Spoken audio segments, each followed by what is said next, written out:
In this lesson, we're going to start understanding the transformation properties and setting some keyframes on some of the elements within our map.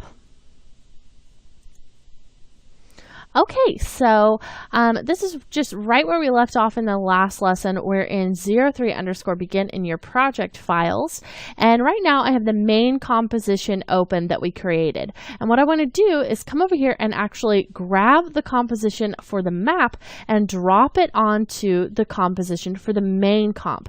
Now this might be a little bit of a different thing than you're used to, is actually nesting a comp within another comp.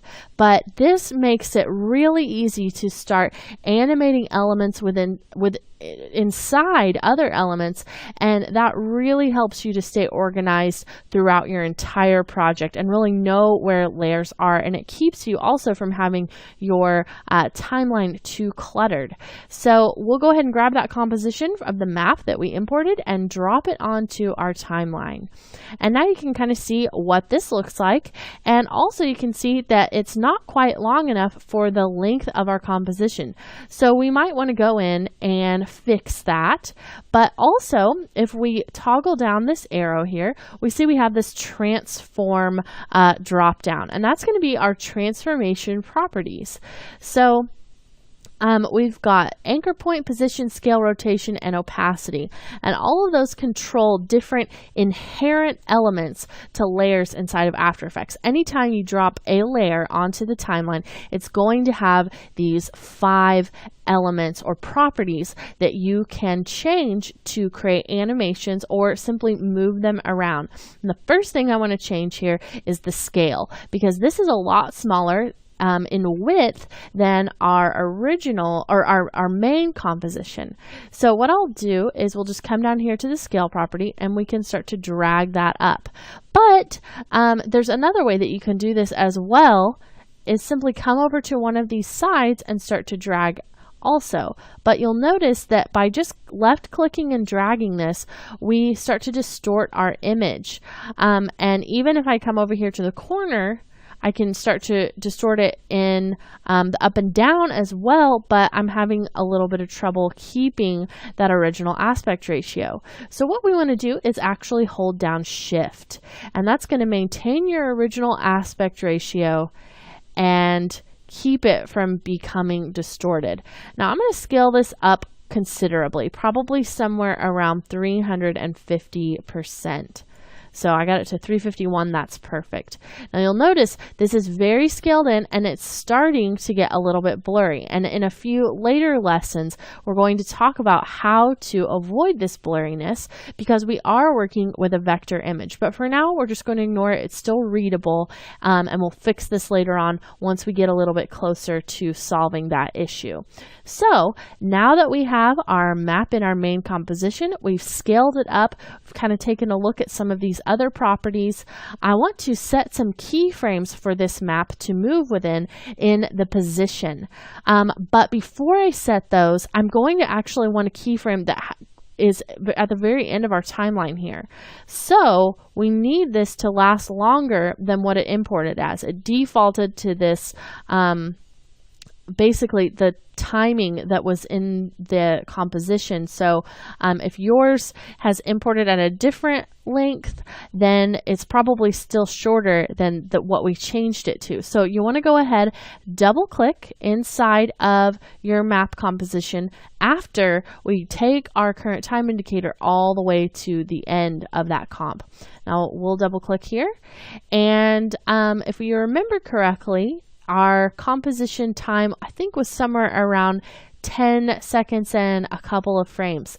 So we'll come up here to composition, go to composition settings, and you'll see that we have a different width and height because if you remember, that was a square. And we also have it looks like 3 seconds and 20 frames. So we didn't change the frames at all on our other comp. We just changed this to 10 seconds. So if we change that to a 10 and hit OK, and we come up here to the top and pull this all the way over, then you see there's our current time indicator waiting for us where it was in the main composition.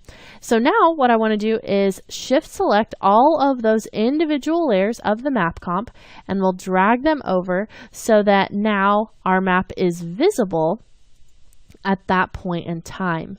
And you'll also notice that we've got some layers here. And if I come in here and start kind of playing around with the eyes that we've got, you can see that we have control over a lot more than you would in a regular layer inside of After Effects, inside of this comp. So let's go back out to our main transportation composition, and you'll notice that now this layer has been trimmed basically because this is where it originally ended and this is where it's ending now. So we can drag this over to extend to that full length that we have available to us. And what I'm going to do is kind of start down here in the lower left-hand corner, maybe just right about there, I think would be good. And then we want this positioning in our beginning of our timeline. So we'll go ahead and set a position keyframe right there at the very beginning. Then I'm going to scrub all the way to the end of my timeline, and we're going to set another keyframe for the position, but we're going to change that position. So we'll go ahead and drag this down. And we'll have this kind of exit out in the upper left-hand corner, just like that. So you can see where that bounding box is, and I'm dragging that all the way up there.